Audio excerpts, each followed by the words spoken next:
Amen. Sans plus tarder, je vais nous demander de prendre nos Bibles.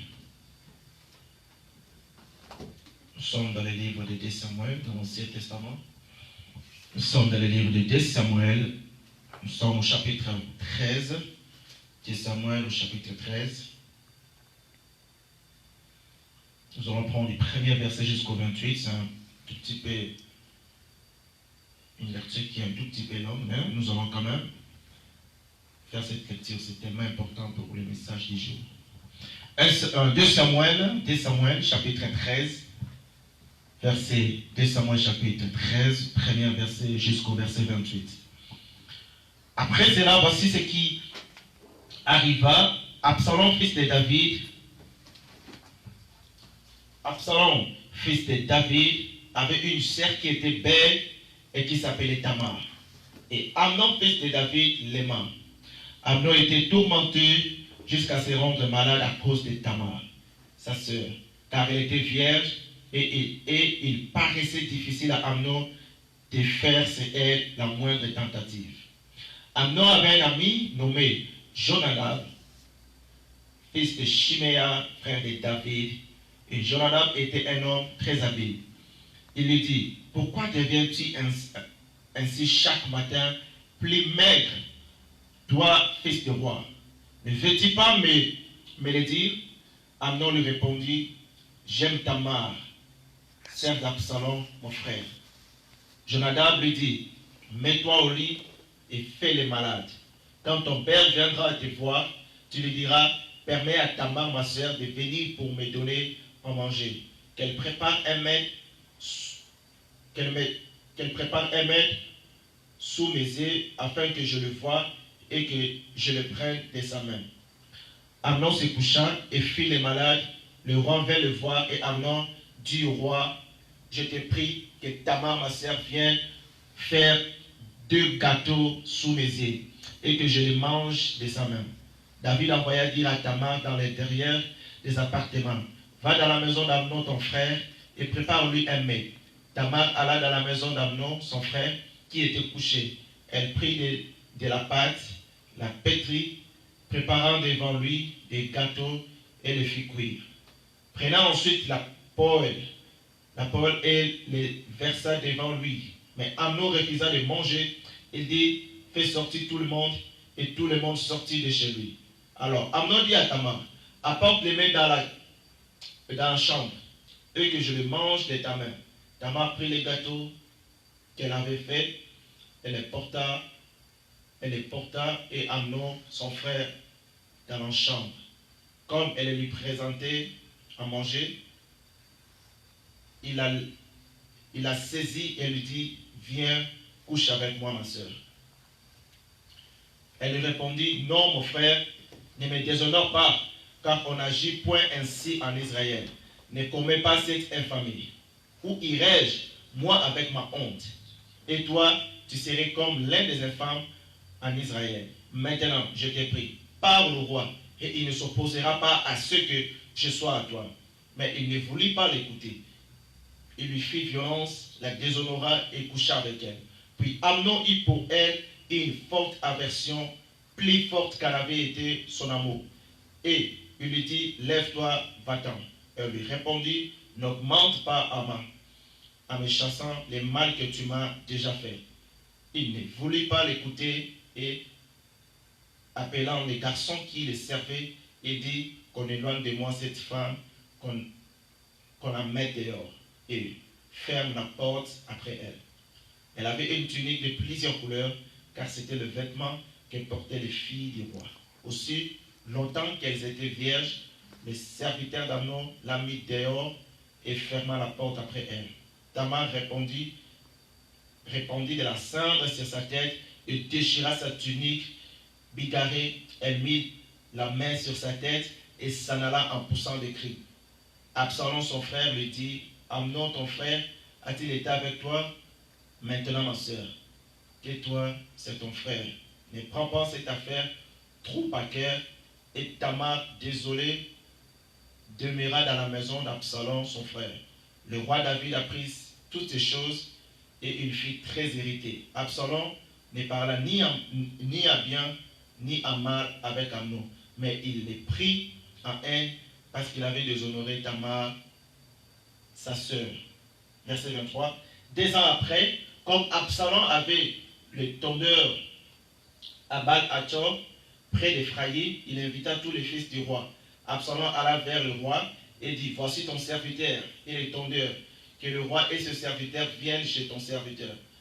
Et le roi dit à Absalom, non, mon fils, nous n'irons pas tous de peur que nous te soyons en charge. Absalom les pressa, mais le roi ne voulut point aller et il les bénit.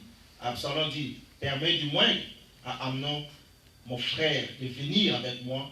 Le roi lui répondit, pourquoi irait-il chez toi? Sur les instances d'Absalom, le roi les laissa aller avec lui, Amnon et ses fils. Absalom donna cet ordre à ses serviteurs, faites attention quand le cœur d'Amnon sera égayé par le vin et que je vous dirai, frappez Amnon, alors tuez-les, ne craignez point, n'est-ce pas moi qui vous l'ordonne? Soyez fermes et montrez du courage. Amen. Amen. Amen. C'est une très longue lecture, c'est quand même important par rapport à ce que nous allons partager ce matin. Le thème de ce matin, je l'intitule l'offense, 2 points, définition, source, conséquence et puis remède. L'offense, on va parler de sa définition, source, conséquence et puis remède. C'est quoi l'offense? L'offense, c'est le mal qu'on te fait. C'est un mal que quelqu'un subit en parole ou en acte. C'est ça l'offense.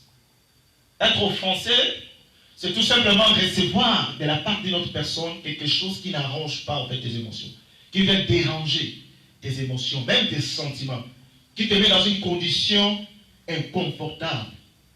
Des injures offensent les gens. Le manque de respect offense les gens.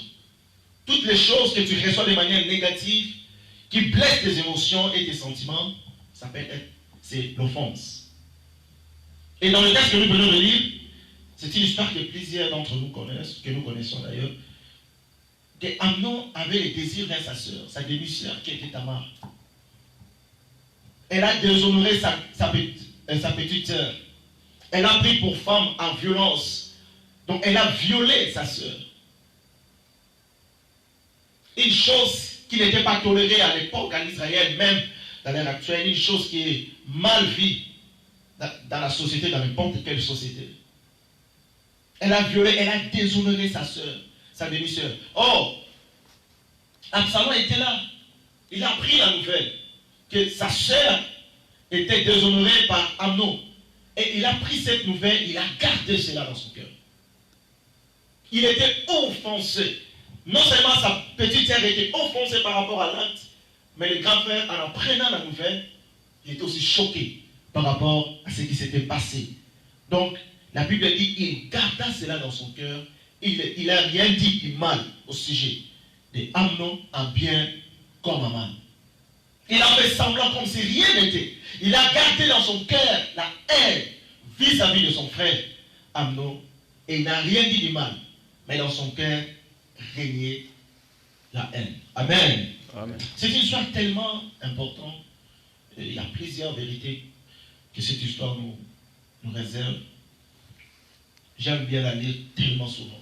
C'est tellement important de comprendre ce que la Bible nous enseigne.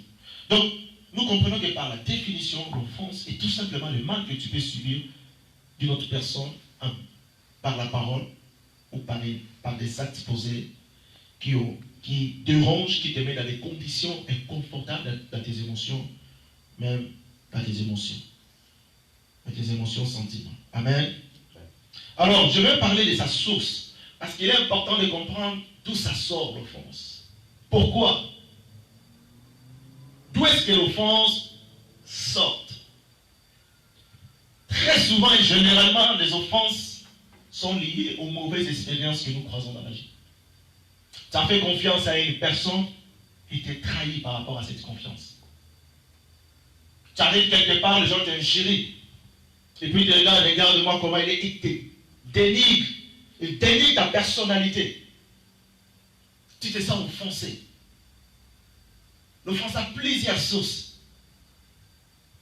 Mais quand tu subis déjà des mauvaises expériences, ça crée dans le cœur des fissures en fait. Des expériences négatives créent dans le cœur des fissures, des trous.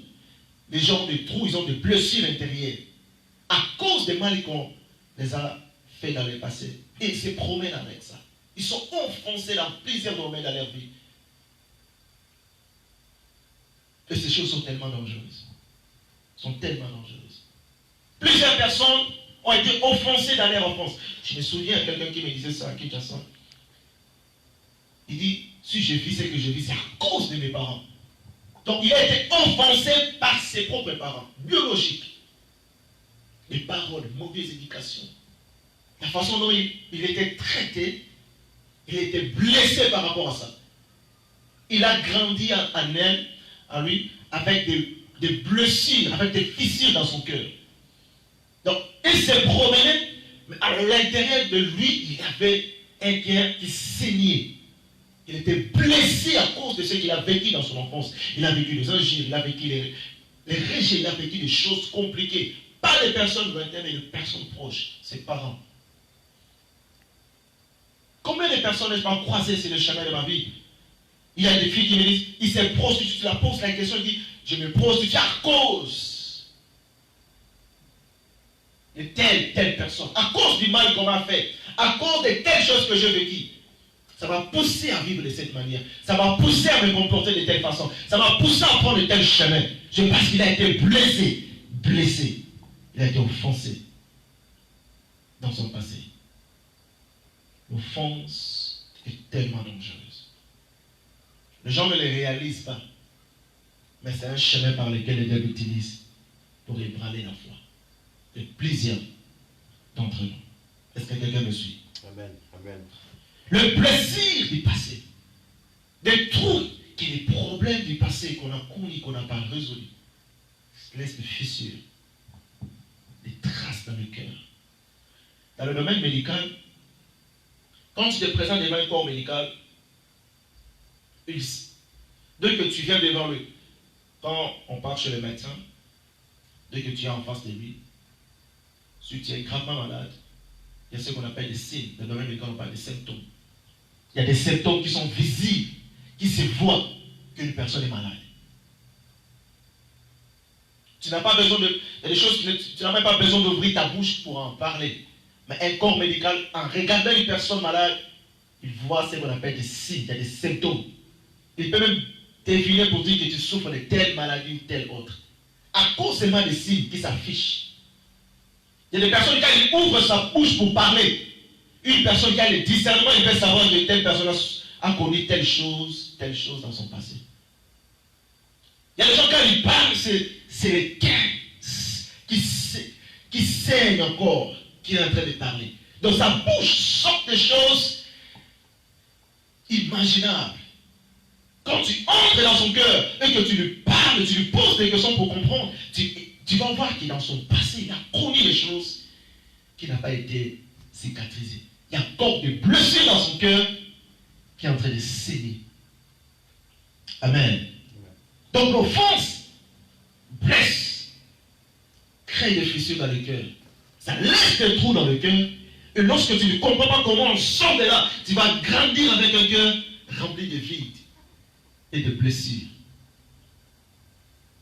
Et lorsque le cœur, la Bible dit que le cœur est le centre de tout. La Bible dit garde ton cœur plus que tout. La Bible dit garde ton cœur plus que toute autre chose, car de lui provient les sources de la vie. Donc le cœur c'est le centre, c'est le moteur de la vie.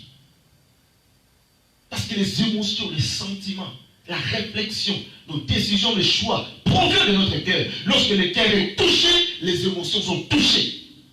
Parce que c'est le centre. Et le diable sait. Lorsqu'il touche tes émotions, lorsqu'il touche tes sentiments, lorsqu'il touche tes décisions, et que dans ton cœur, il y a des blessures, il y a des trous, il sait qu'il peut t'avoir. Mais il va échouer sur ta vie, c'est ma vie au nom de Jésus. Amen. Et la ruse que les diable utilise derrière l'offense, elle est tellement subtile. On ne le sent pas. on ne les voit pas. J'aimerais dire que tout le monde ne passera pas par l'impudicité. On n'attendra pas dire que tout le monde, tous les pasteurs sont tombés par l'impudicité. On n'attendra pas ça de tout le monde. On n'attendra pas que tout le monde, tel pasteur est escroqué. On n'attendra pas ça de tout le monde. Ce n'est pas tout le monde qui passera par ce chemin. Mais le chemin de l'offense, tout le monde les croisera. Tu croiseras un jour dans ta vie où les gens vont mal te parler. Où tu seras faussement accusé. Où les gens vont te dire des choses, tu vas baisser ta tête, tu vas dire, Seigneur, qu'est-ce que je fais dans ce monde? Tu connaîtras les niveaux de déception, tu vas tourner ta tête, tu regardes à gauche, tu regardes à droite, tu es seul. Tu as envie de disparaître. Il y a un pasteur qui avait dit que la trompette sonne seulement qu'il enlèvera. Et il est pourvu qu'on parle. Tout le monde ne passera pas dans les mauvaises choses qui sont connues comme l'impudicité, l'adultère, la fornication, le vol, les mensonges, toutes autres choses. Mais tout le monde connaîtra l'offense. Un chemin subtil que le diable utilise pour ébranler la foi. Parce qu'il sait, dès que tes émotions sont touchées, le diable sait qu'il te sera même difficile de prier. Est-ce que quelqu'un me suit? Je le réalise tous les jours de ma vie. Tous les jours. Il suffit seulement de parler avec une personne et puis d'avoir juste le discernement, tu vas comprendre beaucoup de choses. Il y a beaucoup de domaines. Il y a des gens qui ont décidé, comme ici aux États-Unis, il y a beaucoup de filles qui ne veulent plus se marier aux hommes à cause des plaisirs du passé, des offenses, des choses qu'ils ont commises, des choses négatives, des expériences négatives qu'ils ont subies dans le passé. Ils ont perdu ce qu'on appelle la confiance envers les hommes. Et quand tu parles avec eux, tu sens dans leur cœur, dans leur bouche, des paroles qui sortent, tu sens qu'ils étaient blessés. Blessés. Et un cœur blessé, lorsque ça parle, tu vas comprendre ça. C'est comme une personne qui est malade, lorsqu'il est en face d'un corps médical, tu sens que vraiment la personne souffre. Les symptômes sont là. Les yeux sont gonflés, l'oreille, les yeux sont devenus pâles, la bouche, tu regardes tellement, tu sens que non, il souffre. C'est la même chose quand une personne est blessée. Et que ces blessures n'ont pas été cicatrisées. Il était tellement offensé dans sa vie. Il a connu des blessures, il a connu des choses compliquées dans son cœur. Il y a encore des trous, il y a encore des cicatrices. Lorsque cette personne ouvre sa bouche pour parler, tu vas sentir les choses. Plusieurs fois, dans le travail, dans le boulot, là où je bosse, plusieurs. Tu sens, tu te dis, non, moi je ne peux pas me marier. Pourquoi? Tu es encore jeune. Les gens, ils ont été blessés. Elles étaient offensées. L'offense a détruit ce qu'on appelle l'estime de soi, a détruit la confiance en soi, a détruit l'image qu'ils ont d'eux-mêmes. L'offense a détruit l'image qu'ils ont des hommes, la confiance qu'ils portent. Tout a disparu à cause des mauvaises expériences. Tout est parti du coup. Et tout la marche. Il y a encore le sang qui circule dans leur cœur, il y a encore des blessures. Ils marchent avec ça. Comme Absalom. La haine est venue dans son cœur. Parce que sa sœur a été déshonorée. Il marche avec ça. 2 ans de silence. C'est dangereux. 2 ans de silence. Absalom marchait avec ça. Un gars troué. Il marchait avec ça. Dans son cœur, sûrement, il disait, je déteste mon frère, je déteste mon frère Arnaud, je déteste. Sûrement, il disait ça, parce qu'il ne disait pas ça à haute voix, mais dans son cœur, la Bible dit, la haine était déjà là, à cause de cette offense. Mais il cherchait l'occasion, il cherchait par quel moyen, mais rien, c'est ça, la vie de tous les jours. Les gens traversent ça, dans le silence. Les gens traversent ça dans le silence. C'est que Absalom a commis le silence, mais dans son cœur, il méditait devant. Plusieurs chrétiens vivent comme ça.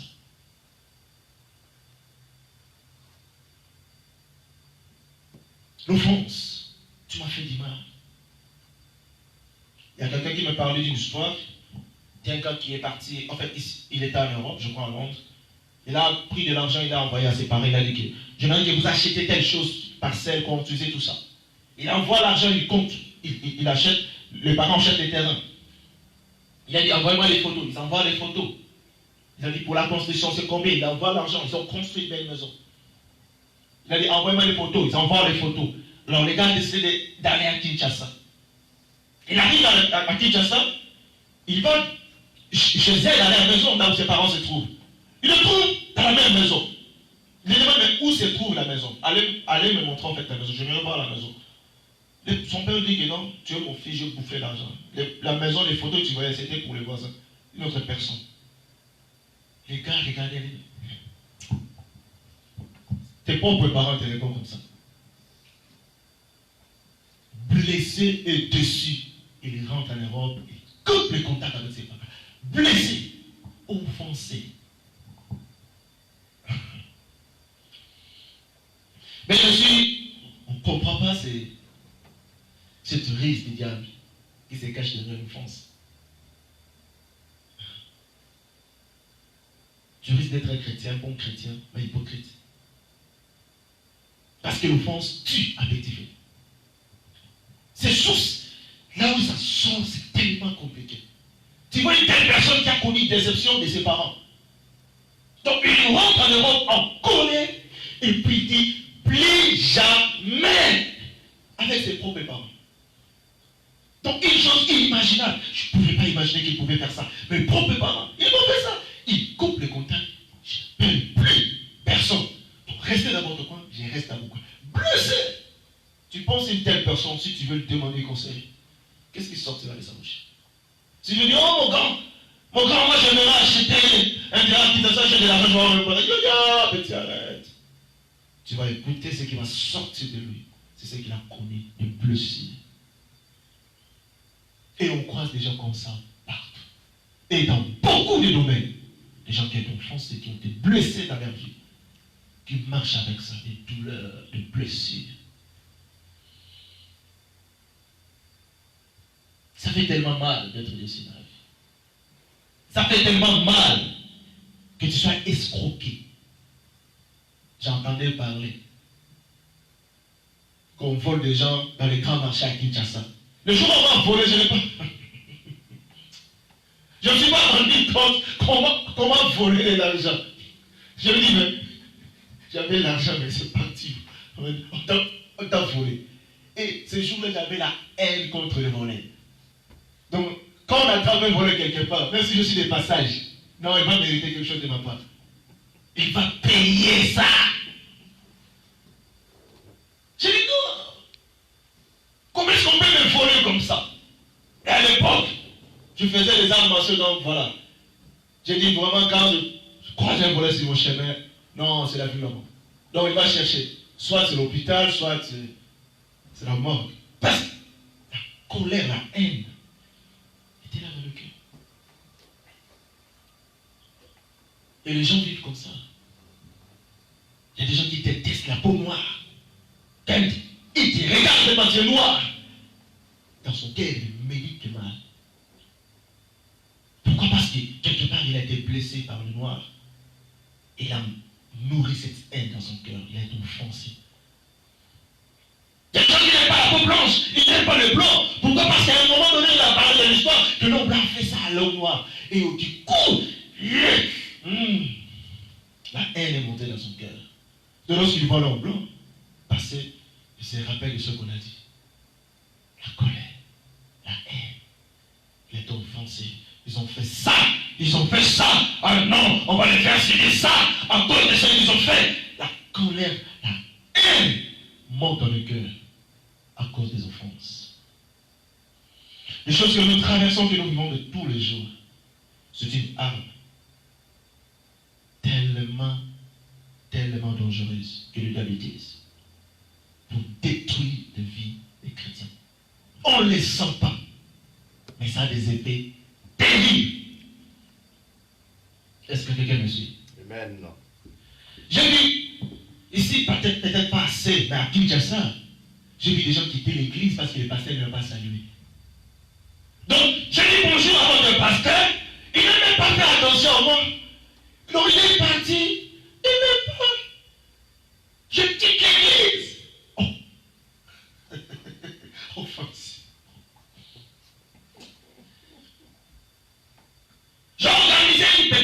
dit réception, j'invite les pasteurs, il n'était pas, mais il était parti. Hein. J'ai tel frère, j'ai tel sœur, il était parti, mais chez moi, il n'est pas venu. Donc il choisit des gens, un mauvais pasteur, méchant, j'ai quitté l'église. Offensé, blessé. Des gens, il a connu un cas de deuil, de décès dans sa famille. Il attend la pluie de l'église. Et puis l'église n'intervient pas en fait à l'auteur qu'il pensait. Et puis il dit non, non, c'est mauvais, ils sont mauvais. Je ne viendrai plus jamais. À cause de ça, c'est moi.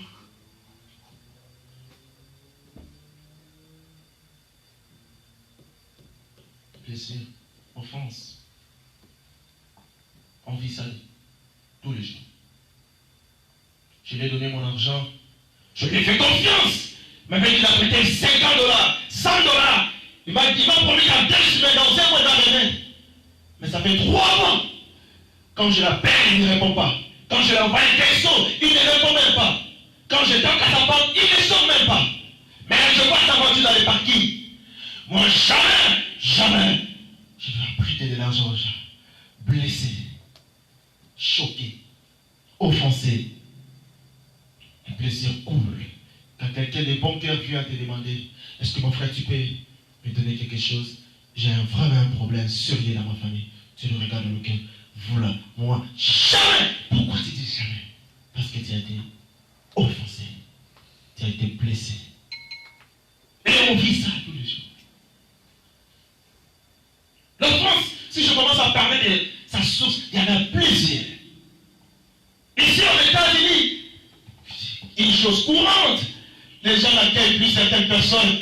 Ah, il n'y a pas qui n'allait pas. Il accueille les gens, il a mis des films. Et puis, même si quelqu'un vient venir, quitte l'Afrique pour venir, je ne peux pas l'accueillir. Parce qu'il y a des gens qui ont cueilli des sorciers, il y a des gens qui ont cueilli des voleurs, il y a des gens qui ont cueilli toutes les sortes de personnes dans leur maison. Ils ont été blessés, ils ont été déçus, ils ont été offensés.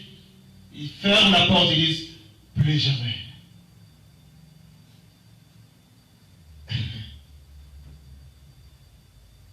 Offense. Ici encore aux États-Unis, ce n'est pas le cas en Afrique.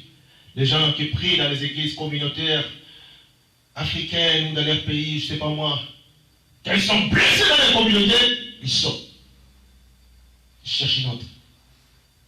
La solution pour eux, c'est ça. Ils sont blessés dans une église dite congolaise, entre guillemets, parce que l'église, c'est pour Jésus. Donc quand il est blessé dans son église communautaire, il dit, oh, plus jamais, vous me verrez au milieu de vous, plus jamais, je vais m'ensemble avec les Congolais, plus jamais. Parce que quoi? Tu as été blessé, tu as été offensé. Il va chercher une autre race. Pour lui, c'est la sécurité. Mais c'est une erreur. Parce que l'offense, tu vas trouver ça partout. Les gens vont te faire du mal partout. Il y aura toujours des gens qui te feront du mal. L'offense, elle est trop dangereuse.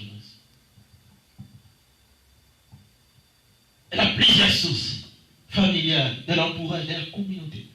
Ça peut sortir même de ta femme ou de ton mari. Il y a des gens qui ont cherché une autre femme, des femmes qui ont cherché d'autres hommes à cause de certaines offenses. Des blessures. Ils n'ont pas géré.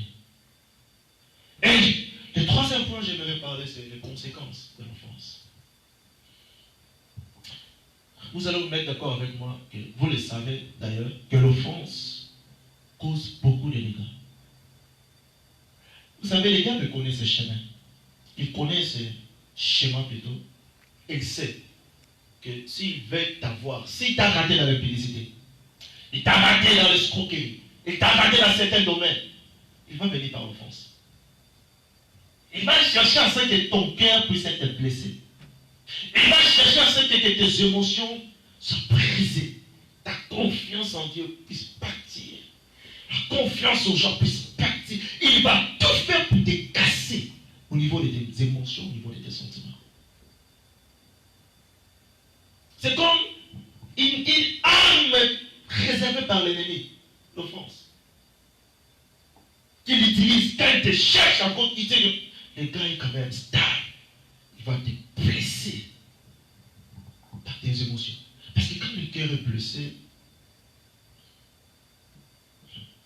même prier. Si tu n'as pas encore arrivé, moi ça m'est arrivé. Que tu fermes tes yeux, tu pries, mais il y a l'image d'une personne passe comme ça, dans la prière, tu dis, tu fais ça qu'on appelle le voyage de pensée. Tu dis, et puis au final tu dis, Seigneur, pardonne. L'offense a plusieurs conséquences. Elle fait généralement, elle nous éloigne du droit chemin. Le chemin par lequel elle devait passer pour te bénir. Quand l'offense arrive là, si tu ne sais pas comment gérer l'offense va t'écarter sur le droit chemin. L'offense va te dénaturer. Tu étais une bonne personne. Il y a quelqu'un qui a dit que l'homme aimait bon, mais c'est la société qui fait quoi? Qui le rend mauvais. Pourquoi il dit ça? Parce qu'il a vu que le champ grandisse. Je peux dire vierge, valeur morale, conscience, tout ça. Mais l'environnement dans lequel les gens évoluent, le blessure que les gens croisent, les circonstances dans lesquelles ils traversent, ça façonne l'homme. Donc, les gens grandissent avec des émotions, des choses compliquées. Blessés, déçus, des offenses à toute forme. Et l'offense nous écarte du droit chemin. L'offense nous écarte des chemins de la bénédiction. Beaucoup de gens, chrétiens comme non-croyants, sont à l'écart de leur vie. Ils ne vivent pas une vie qu'ils devaient vivre. Beaucoup sont conscients de ça. Beaucoup vont te dire que moi je n'étais pas comme ça. Je suis devenu comme ça. À cause des. À cause des.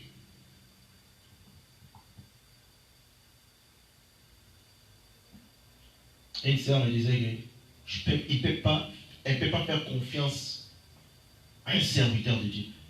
Parce qu'il a donné de l'argent un jour. Quand le pasteur a le garde pour lui, le pasteur a, comme on dit chez nous, le pasteur a tout bouffé.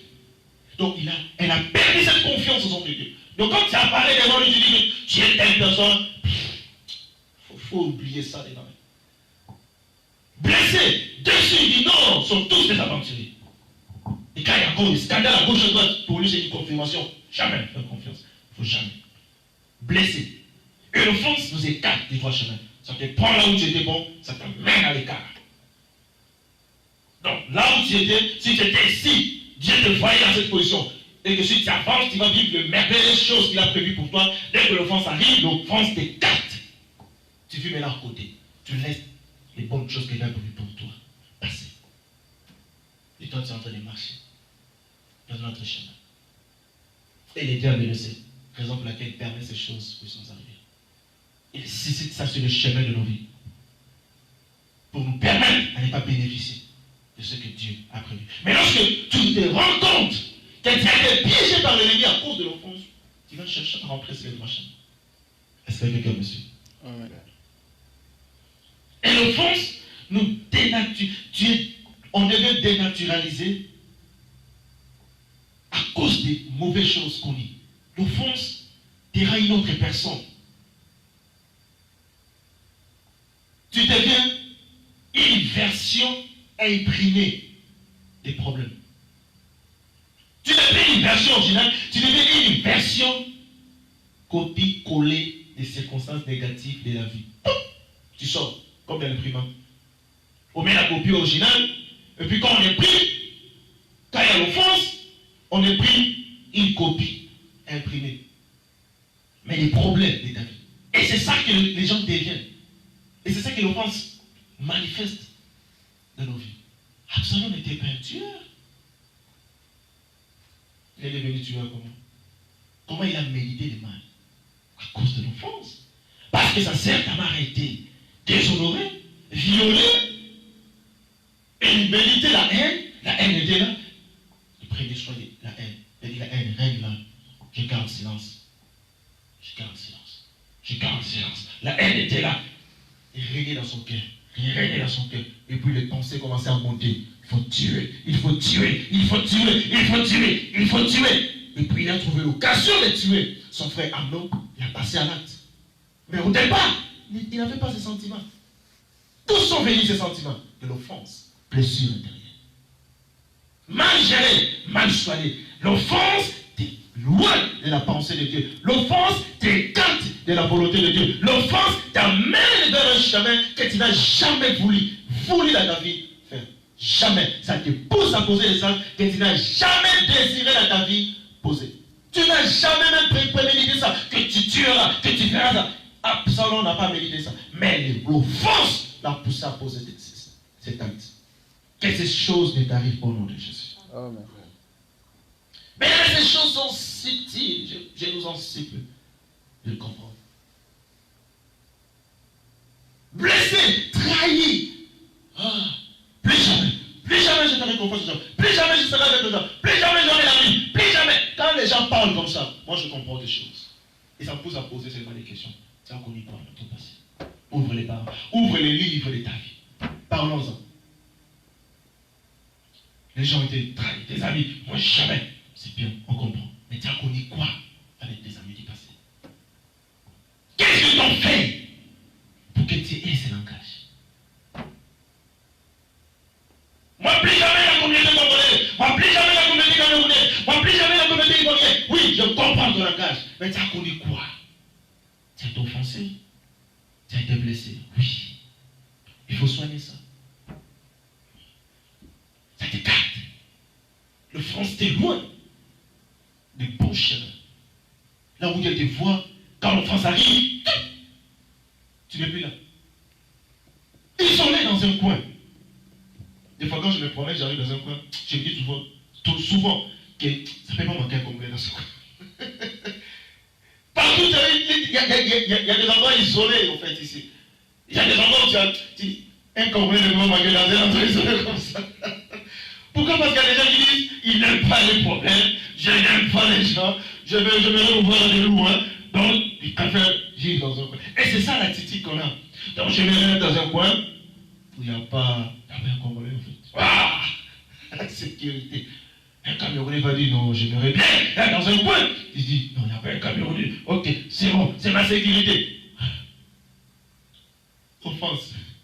Tout le monde veut se protéger pour qu'il ne soit pas blessé, choqué. Et ça nous écarte des trois chemins. Ça nous écarte des trois chemins. Et on ne comprend pas. Et quand l'offense arrive et que tu gères ça mal, les diables sait.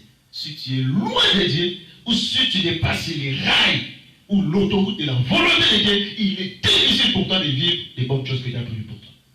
C'est difficile. Tu ne peux pas vivre la main de Dieu parce que Dieu ne te voit pas sur les chemins qu'il a tracés pour toi. Dieu t'a tracé un chemin pour toi et tu marches sur ce chemin-là. Mais quand l'offense arrive, l'offense t'amène dans un chemin qui n'est pas le chemin de Dieu. Donc l'offense t'amène dans les déserts.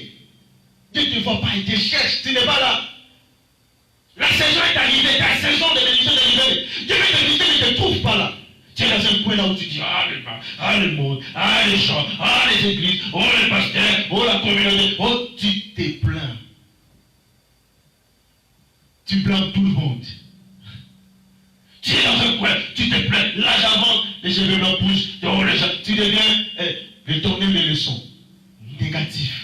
Quand tu vois les gens, non, tu sais, la fille là, il ne faut jamais faire confiance aux gens, tu sais, il ne faut jamais faire confiance aux femmes, parce que tu as été trahi, blessé par une femme, tu penses que toutes les femmes sont pareilles? Non. Les gens français sont comme ça. Ils deviennent des versions imprimées de leurs problèmes. Ils deviennent une autre personne, des monstres qui n'ont jamais voulu. Jamais voulu. Ils n'ont jamais voulu être des monstres. Je me souviens d'un documentaire ici aux États-Unis, je crois à l'État à Michigan. Un garçon qui a grandi dans un petit garçon, je crois, 8 ans à l'époque, dans le documentaire. Il voyait son père tapasser sa mère, cogner sa mère. Les garçons voyaient ça, scandalisés. Il a grandi dans la maison. Les parents, son père était violent. Sa maman, toxicomane, prenait la drogue. Elle a été façonnée autrement. À l'âge de 15 ans, elle commettait des crimes terribles. tueur en série. Un fouille, je crois, en Michigan, pour aller dans notre estate, elle trouve une dame, la vieille dame la loge à la maison. Alors, elle était recherchée par le FBI à l'état de Michigan. La vieille dame ne connaissait pas, il voyait un garçon calme, doux, mais un criminel. Quand la FBI venait à la maison, on lui a dit que non, les garçons là, c'est un criminel. La vieille dame a dit, non, je ne peux pas imaginer. Il est doux, il est calme, non, c'est l'apparence qu'il donne. Qu'on lui a montré les dégâts qu'il a causés. Non, il peut faire ça. L'offense.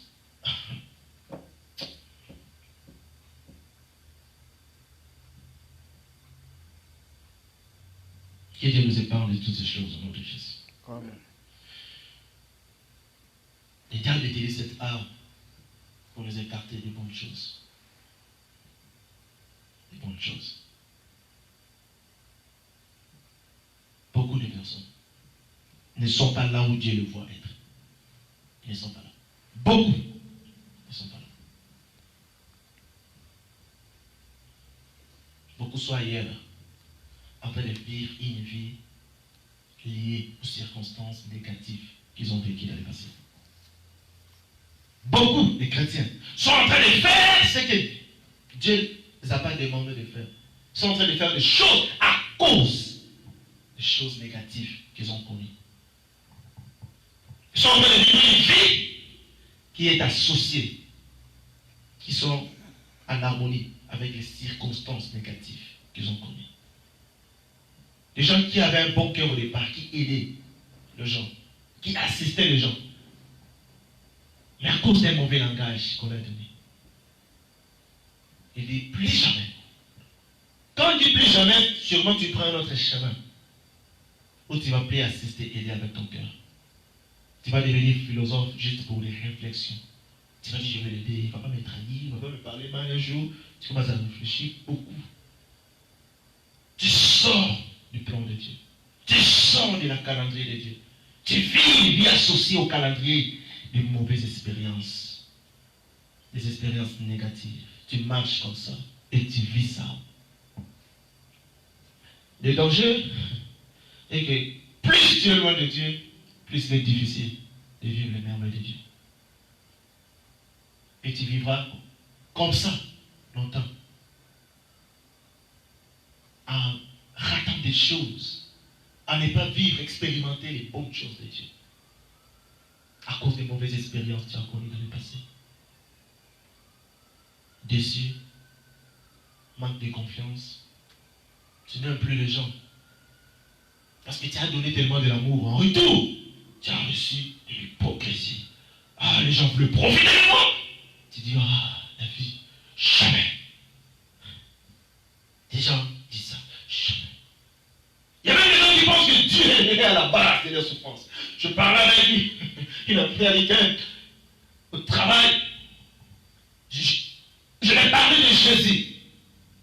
Il m'a dit, je connais Jésus, mais je ne crois pas tout ce qui est écrit dans la Bible. Je lui ai dit, pourquoi elle me parle d'une expérience qu'elle a connue. Elle m'a dit qu'un jour sa grand-mère était malade. Tellement malade. Ils ont prié, rien. Ils ont amené chez un pasteur, rien. Sa grand-mère est décédée. Elle a pleuré, elle a dit que Dieu à la base de ça. Dieu. La fille est dessus. Elle a dit que Dieu est coupable. C'est la mort de sa grand-mère. Donc, les choses spirituelles ne les concernent pas. Quand tu parles de Jésus, oublie. Ah bon? Offensé, blessé. Ah.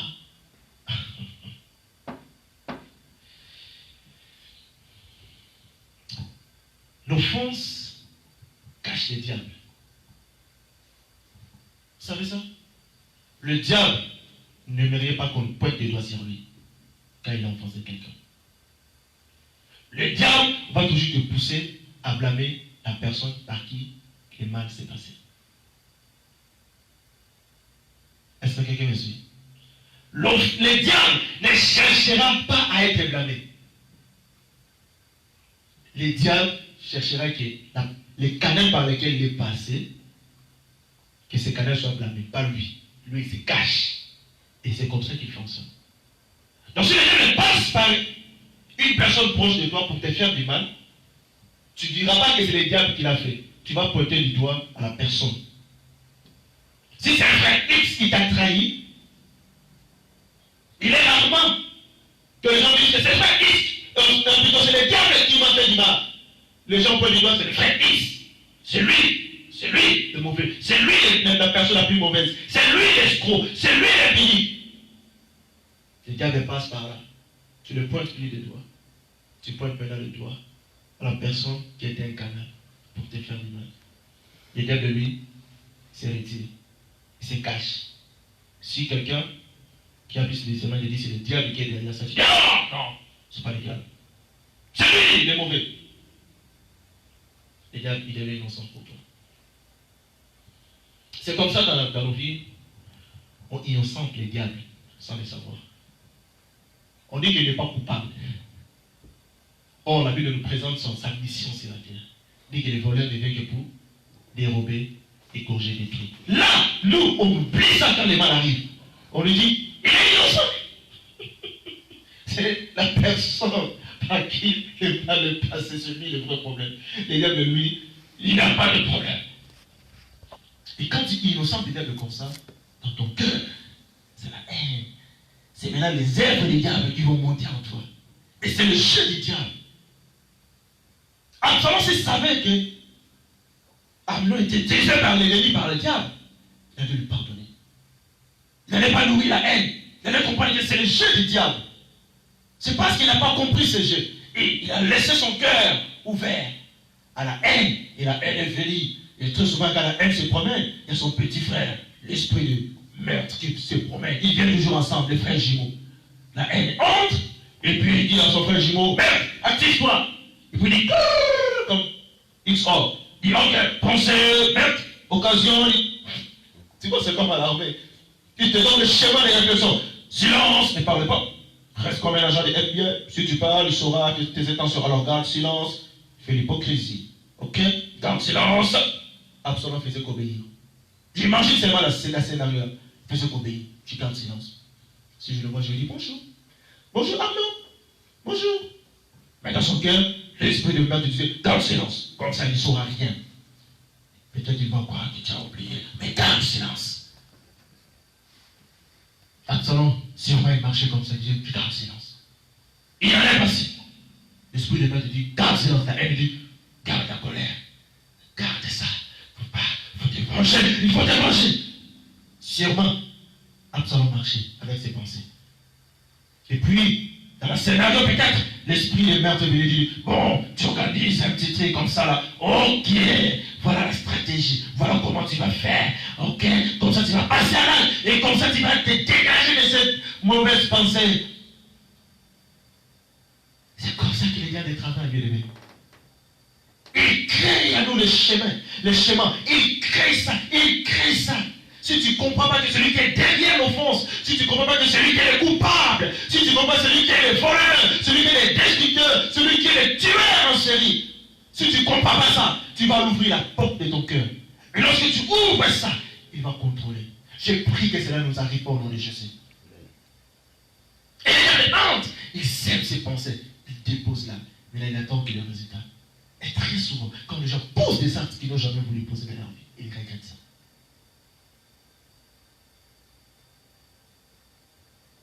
Et les diables les trompent pour leur dire que si tu poses ça, ta conscience sera tranquille.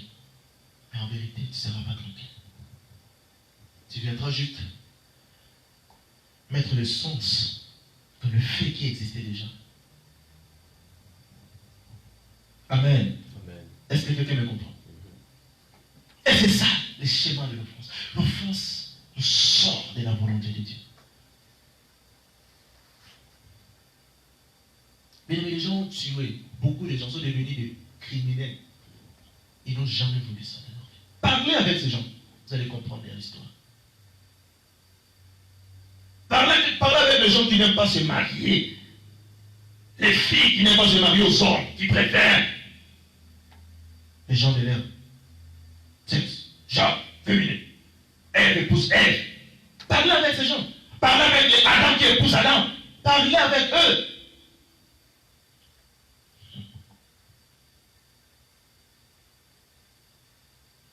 Parle avec eux.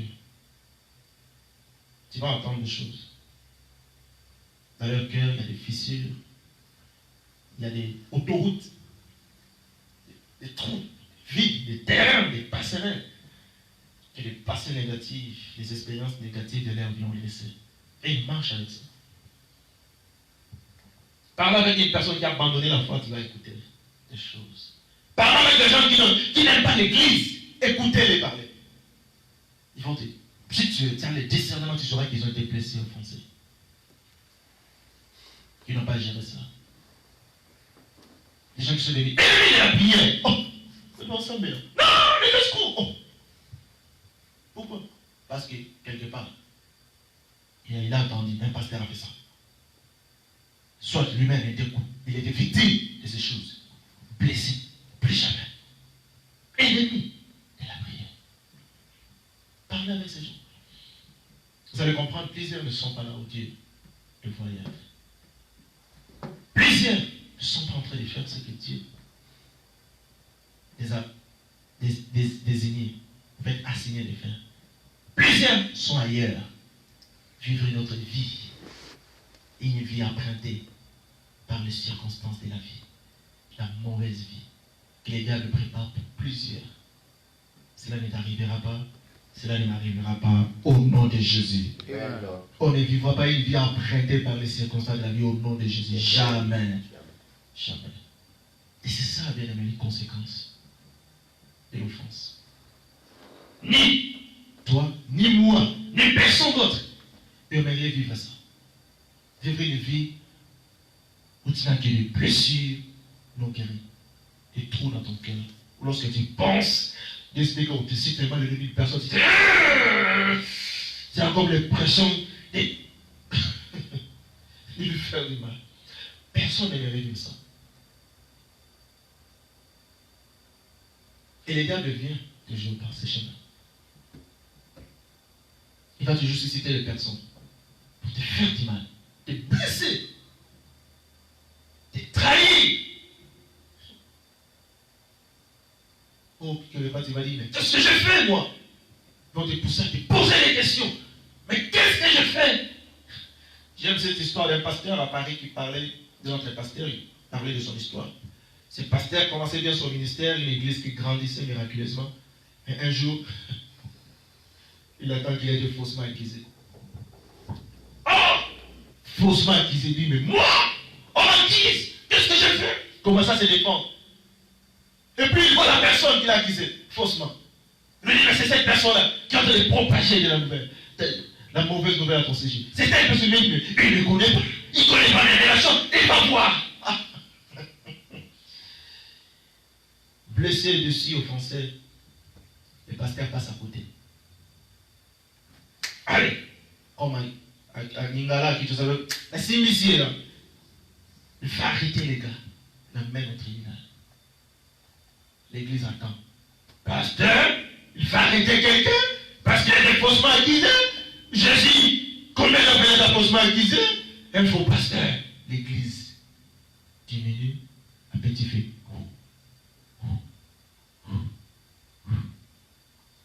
Car au tribunal, il finit vers l'église, il voit le nombre de gens diminuer. Il part au tribunal, il révèle l'église, le nombre de gens diminue. Il continue le procès, l'église est fermée. Tu passes à côté. Juste ce que tu as été offensé. Tu vois comment les diables fonctionnent.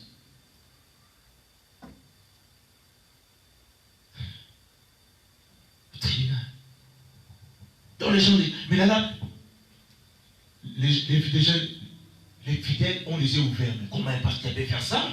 Mais là-bas, les fidèles, la plupart d'ailleurs, ce sont les non-croyants qui viennent avec le verset puis, mais Jésus a été faussement accusé, il n'a pas porté plainte, Jésus a été faussement accusé, il n'a pas fait du mal, Jésus a été faussement accusé, il n'a pas injurié. Mais toi, tu dis, tu nous enseignes Jésus, et tu es faussement accusé, et puis tu portes plainte, tu es un faux. Quand les non-croyants parlent de la Bible, ils viennent avec des précisions bibliques. Et les pasteurs tapent à côté. Église fermée. Il vit une autre vie. Empruntée par les circonstances de la vie. Personne ne veut vivre ça. Personne. Là, les gars qui étaient l'instrument utilisé par les diables, c'est ça peut-être innocent. Le pasteur n'a pas vu le diable, mais il a vu l'individu. Il a pointé du doigt. Le diable a dit, ouh, ouh. Parce qu'à chaque fois que tu vas pointer du doigt sur une personne, sache-le bien que le diable va dire, ok, c'est bon, ça vient de commencer. Il va passer maintenant vers toi. Il passe par ton canal maintenant pour te faire souffler les pensées. Des fois, il est méchant avec un lui. Il faut le faire du mal. Si tu ne comprends pas les techniques là, la ruse du diable là, tu vas laisser le diable entrer dans ton cœur. Et vous allez dire, ah, il m'a fait ça, je savais, il y a quelqu'un déjà qui m'a dit ça avant, mais j'ai pas fait attention, mais là, je vois, je vais. Si tu ne comprends pas comment le diable travaille, tu vas lui donner l'accès d'entrer dans ton cœur et manifester les pensées que tu n'as jamais voulu, poser les actes que tu n'as jamais désirés. Et puis au final, tu vas regretter, tu vas dire, mais qu'est-ce que j'ai fait? Tu es devenu une autre personne que tu n'as jamais voulu être. Tu deviens le monstre que tu n'as jamais voulu être. Tu deviens comme Absalom. Au final, tu vas commettre des choses. Tu vas regretter.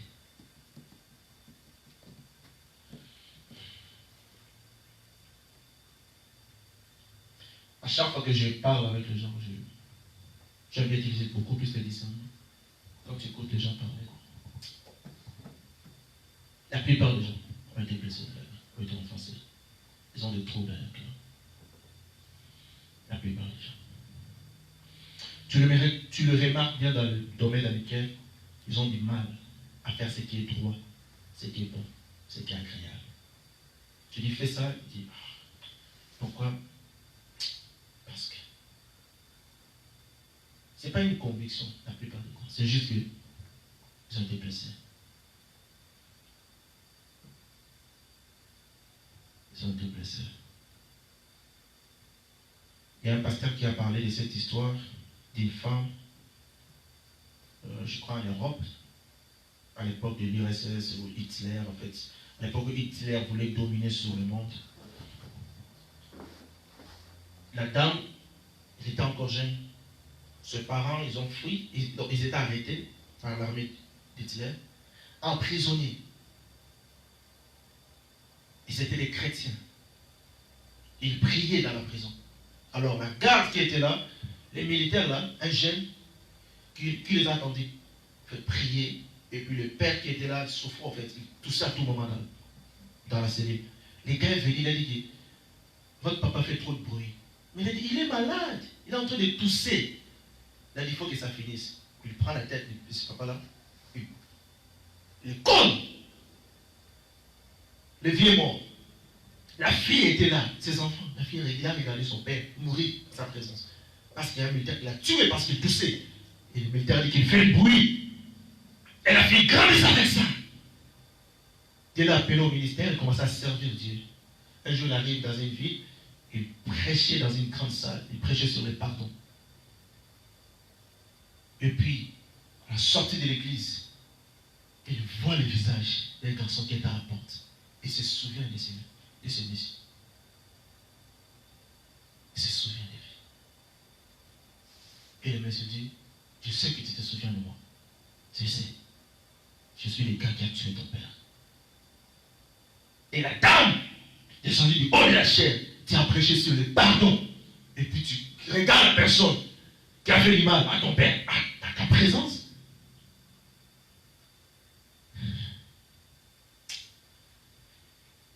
Il a salué comme ça, il a tenu la main comme ça. Mais dans son cœur, il y avait des choses qui montaient. Des choses qui montaient. Et la suite, il a pardonné les gars.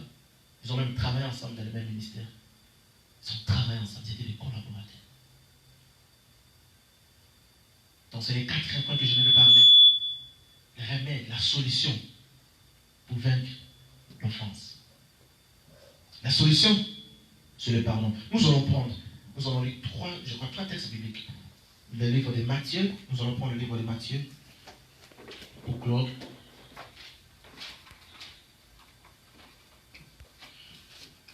Nous allons prendre le livre de Matthieu, chapitre 5.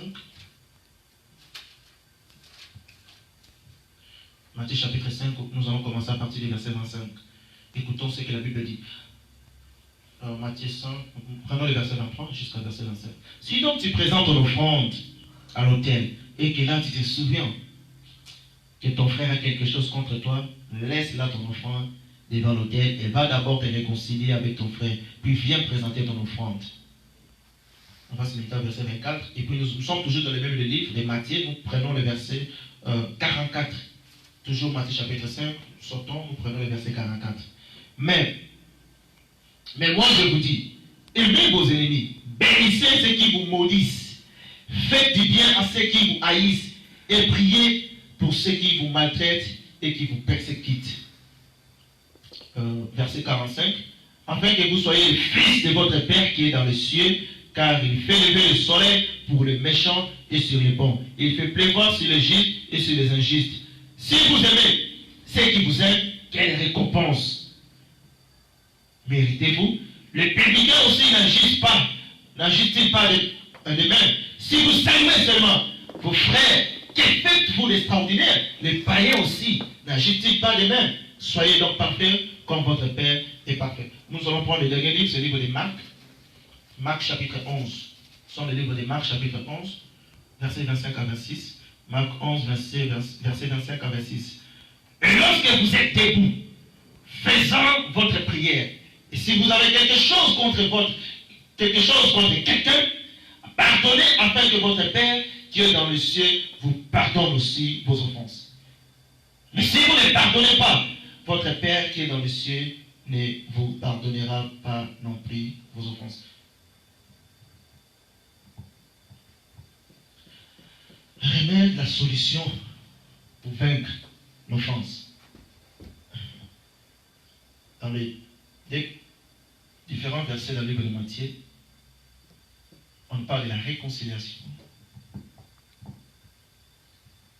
Pourquoi? Les principes de Dieu sont simples. Les principes de Dieu sont simples. Ce qui empêche généralement les gens à obéir, c'est les mauvaises pensées qu'on développe par rapport aux offenses, qui nous empêchent, qui nous rendent lourds. Il mérite pas mon honneur. Il te dit honore. Tu regardes aux mauvaises choses qu'on t'a fait. Tu as comme l'impression que la personne ne mérite plus. Le livre de Matthieu 23, chapitre 5, verset 23, la Bible dit, si tu as une offrande, tu veux déposer à l'autel.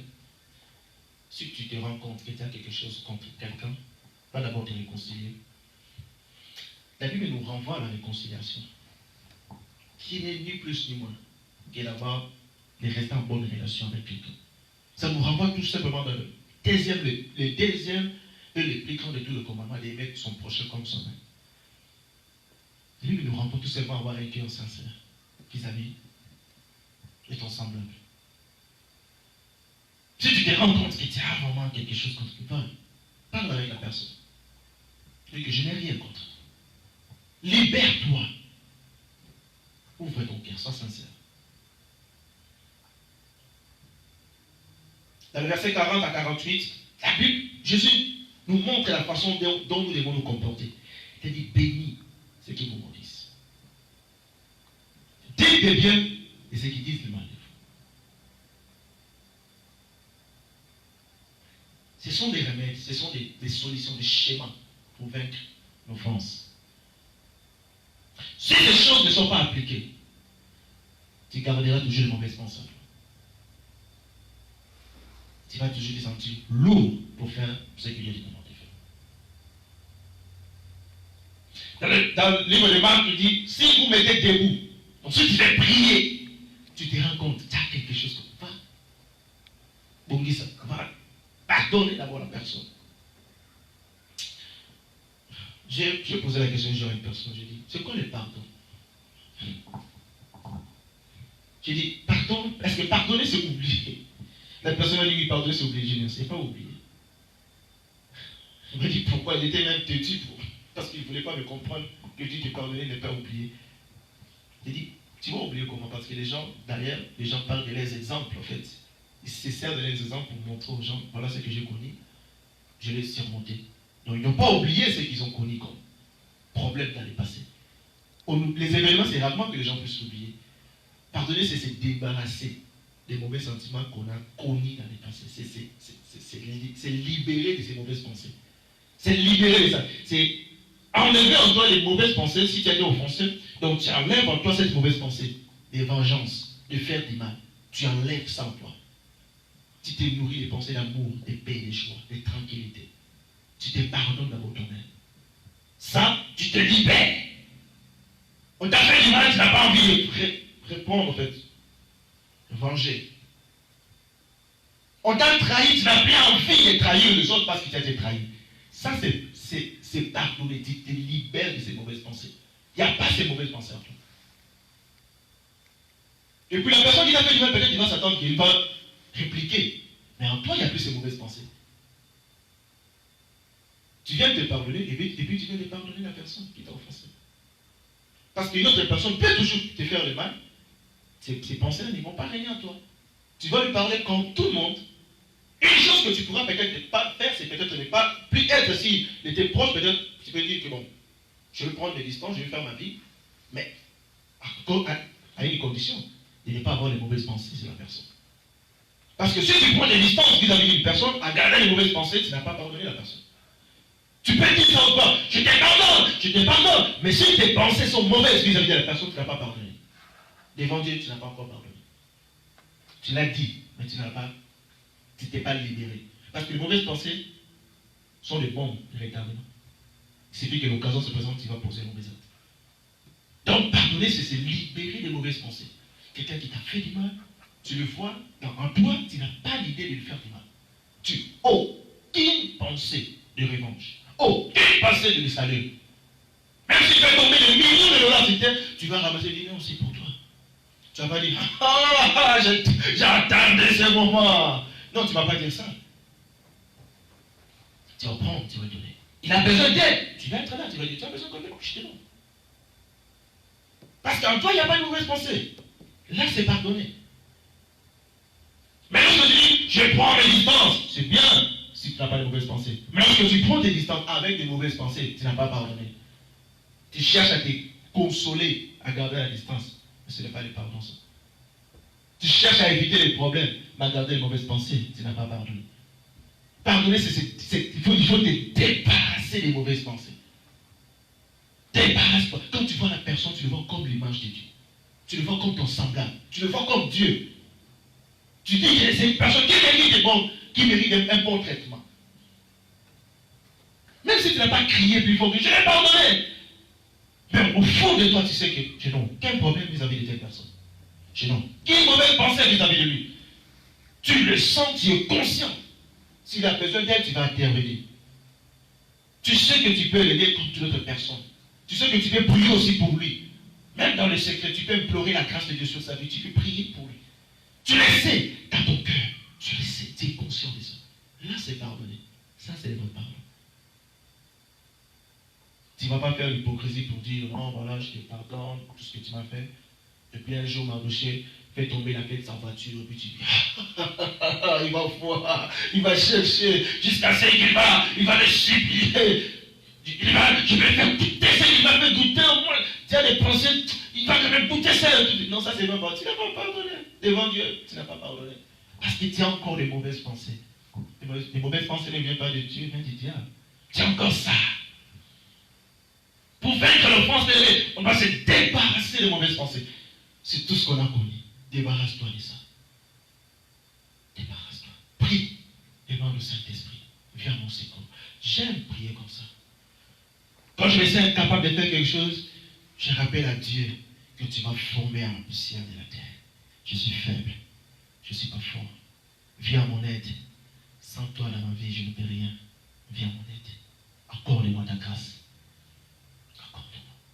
Et à chaque fois que je fais ça, je reçois de la part de quelque chose. Parce que je reconnais que je ne suis pas fort dans beaucoup de choses. Je reconnais que je viens de la poussière. Sans Dieu dans ma vie, je ne peux rien. Alors, viens, agis à ma faveur. Accorde-moi la grâce d'aimer. Accorde-moi la grâce de dire le bien de ceux qui disent le mal. Ma chair ne me permet pas. Mais je reconnais que si tu interviens, je vais le faire. j'arriverai à dire le bien de ceux qui disent le mal de moi. J'arriverai à me débarrasser des mauvais sentiments. J'arriverai à prier pour les gens qui me persécutent. J'arriverai à intercéder pour eux. Viens mon aide. En priant, en criant en Dieu, Seigneur, viens. Aide-moi. Soutiens ma foi. Fortifie-moi dans la foi. On dit le mal de moi. On m'accuse faussement. On me met le piège. On me montre telle personne qui a fait ça. Seigneur, accorde-moi la grâce. Fortifie-moi. Accorde-moi la grâce. Viens mon aide. Viens mon... À force de demander à Dieu, tu verras les bons résultats. Parce que là, tu es en train de faire appel à Dieu de venir te secourir. Il va venir te secourir. Il va venir te faire sortir de ta misère. Sa miséricorde va agir à ta faveur. J'aime cette définition de misère. C'est-à-dire que Dieu t'attend le corps pour te faire sortir de ta misère. Il te voit que tu es sincère dans ton cœur. Il voit que ton cœur est en train de crier à lui pour dire, Seigneur, viens mon aide.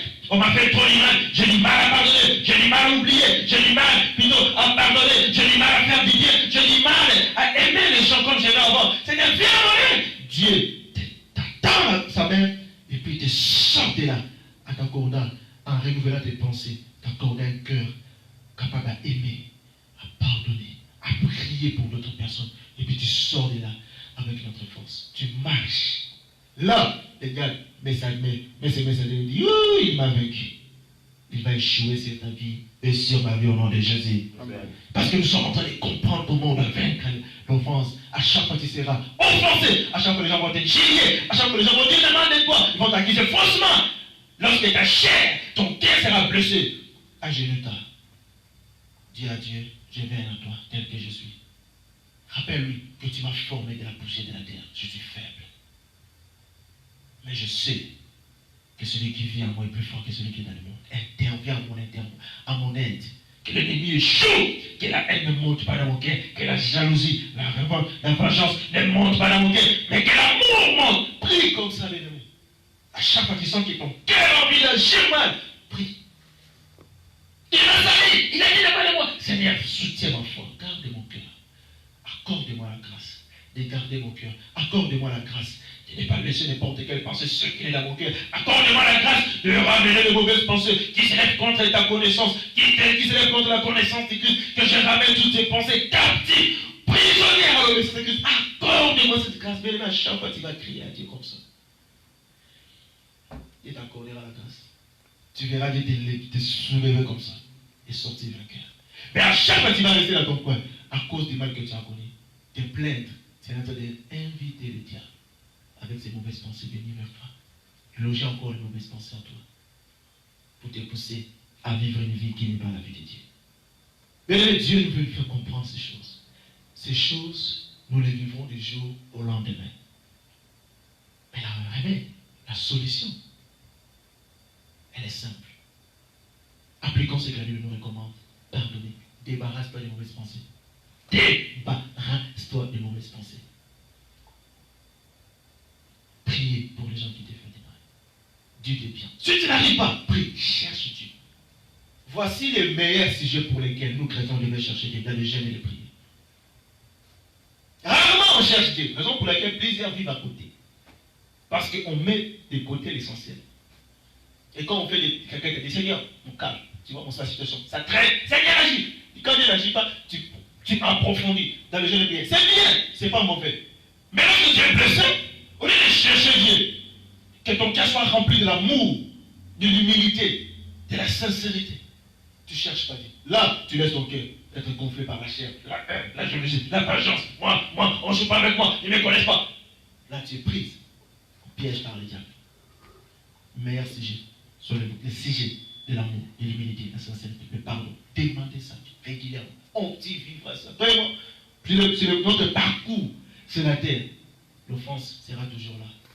Mais nous connaissons la solution. Les diables ne peuvent rien contre nous. Les démons, les sorciers, les mauvaises personnes ne peuvent pas nous ébranler dans la foi. Les mauvaises circonstances de la vie, les épreuves négatives, toutes les formes de choses associées aux événements négatifs ne peuvent pas t'ébranler dans ta foi si tu maîtrises et tu comprends la solution pour vaincre l'offense. Bien-aimés, Dieu nous aime Et que nous soyons vainqueurs. Amen. En toutes les choses. Et il nous donne sa parole. La parole de Dieu, c'est le chemin, c'est la vie et c'est la vérité. Quiconque met la parole de Dieu en pratique dans sa vie vivra toujours le merveille de Dieu. Même si ça tarde, Habakkuk a dit attends, c'est-à-dire persévère, sois là, ne t'écarte pas, ne prends pas notre chemin. Attendre, c'est pas rester sans rien faire, c'est toujours faire des choses que Dieu demande de faire pendant tous ces temps. Faire-les. Attendre, c'est demeurer dans la présence de Dieu. Attendre, c'est persévérer dans la présence de Dieu. À appliquer les vérités de Dieu. À vivre dans les vérités de Dieu. Tu verras les merveilles de Dieu. Ton force ne va plus nous ébranler dans la présence de Dieu. Les mauvaises circonstances de la vie ne vont plus nous ébranler dans la présence de Dieu. Car la vérité reste la parole de Dieu qui nous demande toujours de pardonner, d'aimer et de prier pour ceux qui nous persécutent, de dire le bien et ceux qui disent le mal de nous. Car cela est la lumière de nos vies. Car cela est le chemin de nos vies. Que Dieu bénisse sa parole. Amen. Amen.